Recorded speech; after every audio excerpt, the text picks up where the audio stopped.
Hi and welcome to Thinkering, your special online holiday adventure. The Frankston Arts Center invites you to the Invention Factory. Make a Rube Goldberg chain reaction machine. Now, normally we're supposed to be in here. But because we can't do this right now, we found another way to make your holiday fun. So my name is Jens and I want to show you how to build a real cool Rube Goldberg machine at home.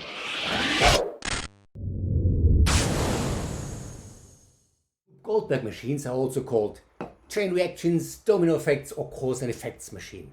Sometimes they build them really big and outside, like here in the township of Horsham, where I built with about 100 people, kids and adults, a chain reaction that was 87 meters long. This time we want to build lots of them, one in each of your houses, with the stuff you find lying around. So, by the fact that you're watching this video, I can imagine that you are curious, inventive, creative, and that you like silly things, because that's exactly what Rube Goldberg machines are. And they are called Rube Goldberg because Rube Goldberg, there. So he drew all these funny cartoons with contraptions where one thing triggered another thing and so on and so on. We can say that he invented very, very complicated and silly ways to accomplish some rather simple task. Now, we want to build them for real. What is more difficult, but also much more fun. So how do these online workshops work? So there are 3 videos. You watch this first one and you start building. If you like it, you watch the second one with more tips and tricks, and then the third one with even more secrets of how to build your real cool own chain reaction machine. Okay, let's jump straight into it. Wait, what are these machines actually good for? They can help you with complicated and frustrating tasks in your life. Like, who doesn't know that feeling? You wake up early in the morning, ready for your yummy cereals, and then things just don't go the way they're supposed to go.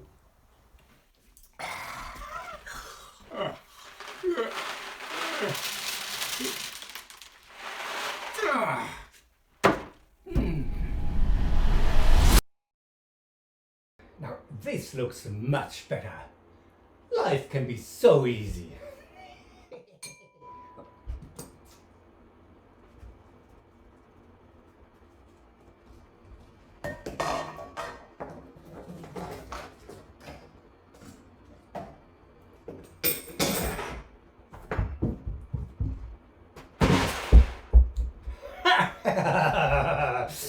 Yes. Wait, I want to show you how to build this. Oh, let's get ready. Oops, wrong. That's it. Sometimes you don't have exactly what I propose. Doesn't matter, just be clever about it. For example, I needed dominoes, but I didn't have any dominoes. So I thought, what could I use instead? And look at that. I found my own domino. No, actually, this is a very important moment, because I want to tell you one of the biggest secrets about chain reaction building. And it is, drumroll, never give up. If there's a problem, think about the problem. Wait, it's too thin. And think about how you could resolve it. Wait. So this is the really important thing when you build them. Quite often, things won't work. And so you have to think, what can I actually do to make it work? Sometimes you have to think a little bit more complicated, sometimes it's really easy. Like for example, this here. All we need is this to make it thicker. And you know what happens? it stands. So quite often, we can use things out of the box, like wafers that would stand on their own. Actually, sometimes it is more fun that they don't stand on their own, because this offers very yummy solution to solve the problem.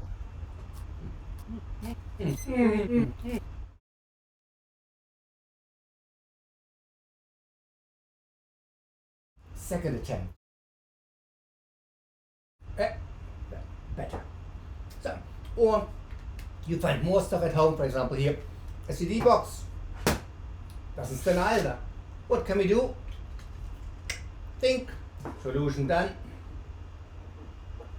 And we've got something bigger, and so on and so on. So you can find many things at home that actually work as dominoes, and if they are placed in the right distance, ha! First of all, we need some light balls. I didn't have any, but I had an idea. I could make them out of tin foil. You get a square piece and roll it into a ball, make it a bit rounder between your hands, and then with a spoon, carefully make it even rounder. Perfect. Now for our first building, we need one that is a bit heavier. So we put something inside. Not to forget tomatoes or other stuff that rolls well. Quite often we need some tracks for balls to roll on. A good thing to use are books. So we use a bit of masking tape to close the book. Done. Another book and a couple of tins to put it in place. Done. Now let's see how the ball rolls and where it falls. Looks good. So, first question. How can this light aluminium ball, when it falls onto the empty tin, make it roll forward on the flat? Any idea? Okay. First real cool and important building trick. You will use this all the time. I put something under that kind of works as a higher platform. It is pretty tricky to find the right position. We have to manage to place the tin so it just stays on there without rolling off. A little sticky tape tail with a non-stick flap helps to stabilize the tin a bit easier. Now with a slight push, it rolls off. And because it rolls off from a higher spot, it has a bit of speed, enough for what we need. Now we want to find the right position. When the ball falls off the book, we want to land it on this side of the tin, so it pushes it off the platform. Nope. Yes. And from here, we set up our dominoes.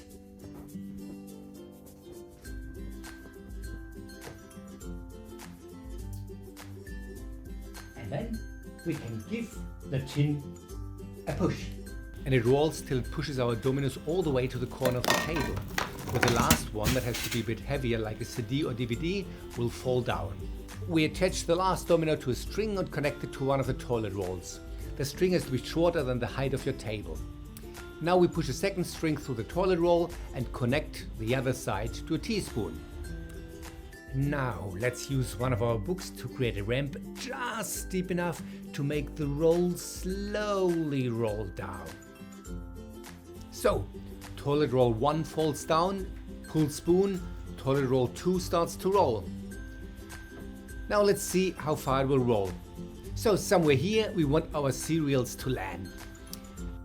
Let's take them out of the plastic bag and refill the card box with some loose cereals. To set it up, we need a box high enough to make the cereals come out once it is inclined. Grab a heavy breakfast bowl, better made out of ceramic than plastic. What we need here is a hinge. Normally they look like this, and they help to make stuff move exactly in the direction you want.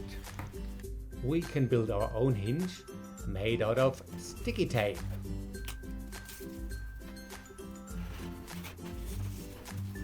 Once it is set up, the box moves exactly in the direction we want to move it and doesn't fall off either. Pretty good. The last missing bit is how the toilet roll makes the box drop. We have to preset it in a way that when the roll comes, it makes the box fall into position. Let's grab a skewer and cut off the pointy end. To avoid that it slides here, we need something to keep it in place. I actually can use one of these rings here, stick them in the right position, and there we go. Perfect. Or you just use some blue tack or a bottle top. Now, let's see this action. Oh no, I lost the spot for the ball because I forgot to mark it. So that is very important. Once you find out where something sits, mark the spots.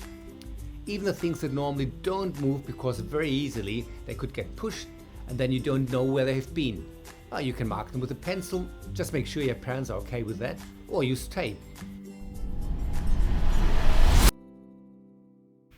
This could be your first ever chain reaction. Now get your materials and start building. And let's see what this one does. Right, there was one last thing I wanted to tell you. Don't think that your machine will work straight away. They never do. But that's not a problem. Remember, don't give up. It's not a fail, it's just another step to understand how to make it work. I can see what the problem is, but you're not even invited here. Come on, look, they want to see how it works and start building their own stuff. I'll get there. Yeah, sometime. Come on, let me take over. If you think you're so clever, then you can do it.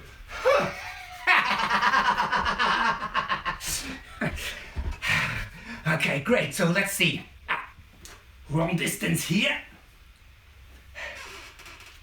That should do it. So I'll see you in the next video, and good luck with building your own machines.